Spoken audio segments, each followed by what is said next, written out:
প্রিয় দিনী ভাই বোনেরা, রমাদান মাস আমাদের থেকে বিদায় নিয়েছে। রমাদান মাসের পরে শাওয়াল মাসের আগমন।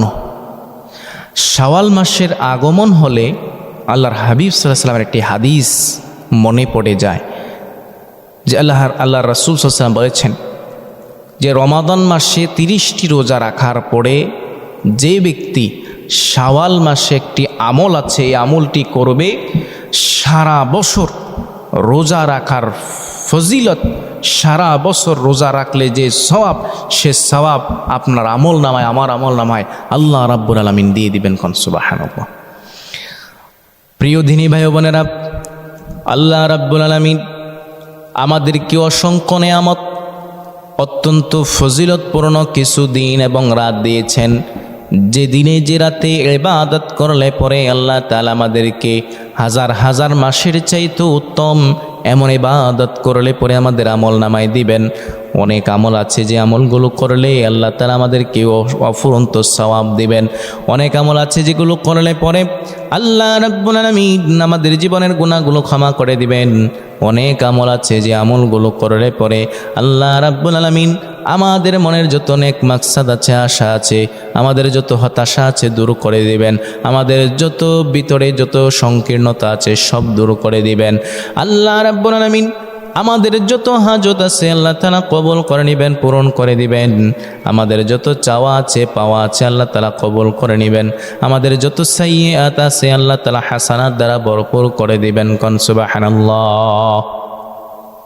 প্রিয় ভাই বোনেরা, রমাদান মাসের পরে আল্লাহ রাব্বুল আলামিন শাওয়াল মাসে কয়েকটি আমলের কথা বলেছেন। আল্লাহর হাবিব সাল্লাল্লাহু আলাইহি ওয়াসাল্লাম বলেছেন, কেউ যদি রমাদান মাসের পরে শাওয়াল মাসে 6টি রোজা রাখে, সেই 6টি রোজা রাখলে পরে আল্লাহ তাআলা সারা বছর রোজা রাখার সওয়াব দিয়ে দিবেন। কোন সুবহানাল্লাহ। প্রিয় ভাই বোনেরা, আজকে আমি আপনাদেরকে 6টি রোজা রাখার পাশাপাশি শাওয়াল মাসের 4টা জিকিরের কথা বলবো, যে 4টা জিকির করলে পরে আল্লাহ রাব্বুল আলামিন আপনার যত হাজত আছে, আপনার যত চাওয়া আছে, পাওয়া আছে আল্লাহ তাআলা কবুল করে নেবেন। নবী করিম সাল্লাল্লাহু আলাইহি ওয়াসাল্লামের হাদিস থেকে আপনাদেরকে আমি 4টা জিকিরের কথা বলবো, যে 4টি জিকিরের ফজিলত অনেক, যেগুলো নবী করিম সাল্লাল্লাহু আলাইহি ওয়াসাল্লাম নিজে করেছেন, উম্মতদেরকে শিক্ষা দিয়েছেন। এই জন্য আমি আপনাদেরকে আজকে বলে দেব, রোজা 6টি রোজার পাশাপাশি যদি কেউ ওই 4টি জিকির করে আল্লাহ রাব্বুল আলামিন তার জীবনের যত চাওয়া আছে, পাওয়া আছে, যত হাজত আছে আল্লাহ তাআলা কবুল করে নেবেন। কোন সুবহানাল্লাহ। একটি জিকির হলো যেই জিকিরের মাধ্যমে আল্লাহ রাব্বুল আলামিন, আল্লাহ তাআলার আরশ কাঁপতে থাকে, কেঁপে ওঠে। যে জিকির করলে পরে আল্লাহ তাআলা যতক্ষণ না পর্যন্ত আপনাকে ক্ষমা করবেন, যতক্ষণ না পর্যন্ত আপনাকে মাফ করবেন, ফেরেশতারা পর্যন্ত আল্লাহ তাআলার কাছে আর্তনাদ করতে থাকে। যেই দোয়া, যেই জিকিরের মাধ্যমে সাইয়েদনা আদম আলাইহিস সালাতু ওয়াস সালাম আল্লাহ তাআলার রাগ এবং ক্রোধ থেকে ক্ষমা পেয়েছেন, নিস্তার পেয়েছেন, যে জিকির এবং যে দোয়ার মাধ্যমে আদম হাওয়া আলাইহিস সালাতু ওয়াস সালাম তাদের 300 বছরের কষ্ট, তাদের জান্নাতে যে ভুল করেছেন সেই ভুলের জন্য ক্ষমা চেয়েছেন, আর যে দোয়ার মাধ্যমে ক্ষমা পেয়েছেন সেই দোয়াটি আপনাদেরকে আজকে আমি বলে দেব। আমরা শুধু একটাই দোয়া জানি, যে দোয়াটা শুধু আমরা মনে করি সেটা পড়ছে, সেটাই শুধু তিনি পড়েছেন। না না, অনেক দোয়া তিনি করেছেন। এর মধ্যে একটি দোয়া হলো, একটি জিকির হলো, সাইয়েদনা আদম আলাইহিস সালাতু ওয়াস সালাম আল্লাহ তাআলার কাছে দোয়াই দিয়েছেন, লা ইলাহা ইল্লাল্লাহ, লা ইলাহা ইল্লাল্লাহ, লা ইলাহা ইল্লাল্লাহ, লা ইলাহা ইল্লাল্লাহ। এই একটি জিকির যদি আপনি করেন, আল্লাহ রাব্বুল আলামিনের একত্ববাদী ঘোষণা যদি আপনি দেন, লা ইলাহা ইল্লাল্লাহ মুহাম্মাদুর রাসূলুল্লাহ, আল্লাহ ছাড়া কোনো মাবুদ নাই, আল্লাহ ছাড়া কোনো আইনদাতা নাই, আল্লাহ ছাড়া কোনো ইলাহ নাই, আল্লাহ ছাড়া কোনো ইবাদত যোগ্য কোনো মাবুদ নাই, সব কিছু কেবলমাত্র শুধুমাত্র আল্লাহ তাআলার জন্য। আর নবী মুহাম্মদ রাসূলুল্লাহ সাল্লাল্লাহু আলাইহি সাল্লাম আল্লাহ তাআলার প্রেরিত বান্দা এবং রাসূল। এটি হলো 1 নাম্বার জিকির। 2 নাম্বার জিকির হলো কেউ যদি আস্তাগফিরুল্লাহ আস্তাগফিরুল্লাহ আস্তাগফিরুল্লাহ 100 বার পড়ে, লা ইলাহা ইল্লাল্লাহ পড়তে হবে 100 বার, আস্তাগফিরুল্লাহ পড়তে হবে 100 বার। আস্তাগফিরুল্লাহ যদি আপনি 100 বার পড়েন, প্রত্যেক দিনই আমলটা যদি করতে পারেন, আল্লাহর নবী সাল্লাল্লাহু আলাইহি ওয়াসাল্লাম বলেছেন কেউ যদি 100 বার যদি আস্তাগফিরুল্লাহ পড়তে পারে, আল্লাহ তাআলার কাছে ক্ষমা চাইতে পারে, এই আস্তাগফিরুল্লাহ পড়ার কারণে আপনি মুস্তাবাজুদ দাওয়া হয়ে যাবেন। আপনি যত দোয়া করবেন কোনোটাই বিফলে যাবে না।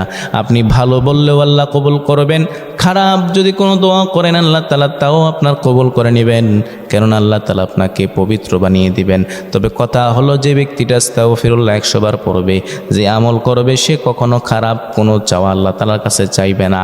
3 নম্বরে হলো দুরুদ, বেশি বেশি দুরুদ পড়তে হবে। যে কোনো দুরুদ আপনি পড়তে পারেন, সাল্লাল্লাহু আলাইহি ওয়াসাল্লাম সাল্লাল্লাহু আলাইহি ওয়াসাল্লাম এই দুরুদটাও পড়তে পারেন, অথবা পড়তে পারেন আল্লাহুম্মা সাল্লি আলা সাইয়্যিদিনা ওয়া নাবিয়িনা ওয়া শাফিইনা ওয়া হাবিবিনা ওয়া মাওলানা মুহাম্মদ সাল্লাল্লাহু আলাইহি ওয়াসাল্লাম। এই দুরুদটা পড়বেন 100 বার। 4 নম্বরে হলো দোয়া ইউনুস পড়বেন, যে দোয়ার মাধ্যমে সাইয়েদনা ইউনুস আলাইহিস সালাতু ওয়াস সালাম মাছের পেট থেকে আল্লাহ তাআলার সন্তুষ্টি লাভ করতে পেরেছেন, মাছের পেট থেকে উদ্ধার হয়েছেন। মাছের পেটে যখন ইউনুস আলাইহিস সালাতু ওয়াস সালাম চলে গেলেন, তিনি অন্ধকারাচ্ছন্ন হয়ে গেলেন, তিনি কিছুই দেখতে পারলেন না, মনে করছেন তিনি মরে গিয়েছেন। দেখেন যে না, তার হাত পা নড়ে, সে জীবিত আছেন। এমত অবস্থায় তিনি পড়তে লাগলেন, লা ইলাহা ইল্লা আনতা সুবহানাকা ইন্নী কুনতু মিনাজ জালিমিন।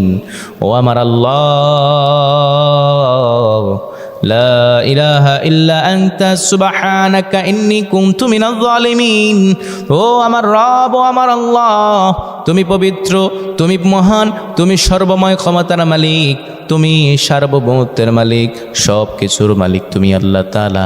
তুমি ছাড়া কোনো মাবুদ নাই, তুমি ছাড়া কোনো ইলাহ নাই, তুমি ছাড়া কোনো আইনদাতা নাই, তুমি ছাড়া কোনো রিজিকদাতা নাই, তুমি ছাড়া পালনেওয়ালা নাই। তুমি মাউতের মালিক, তুমি হায়াতের মালিক, তুমি জীবনের মালিক, তুমি সব কিছুর মালিক আল্লাহ। তুমি পবিত্র, তুমি পবিত্র। আর আমি জালেমদের অন্তর্ভুক্ত হয়ে গিয়েছি, তুমি আমাকে জালেম হিসেবে কবুল করে নিও না। তুমি আমাকে মাফ করে দাও, ক্ষমা করে দাও। এটা যদি 100 বার আপনি পড়তে পারেন, কখনো জালেম হবেন না, কোনো ফাসেক হবেন না, কখনো মুনাফিক হবেন না, কখনো মুশরিক হবেন না, কখনো কাফের হবেন না।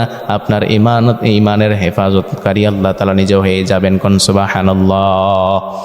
প্রিয় দিনী ভাই বোনেরা, শাওয়াল মাসে 4টা জিকির যদি আপনি বেশি বেশি করে করতে পারেন, 100 বার করে 400 বার এই জিকিরগুলো যদি আপনি করেন, আল্লাহ রাব্বুল আলামিন আপনার যত হাজত আছে, চাওয়া আছে, পাওয়া আছে, সমস্ত আশা আকাঙ্ক্ষাগুলো কবুল করে নিবেন।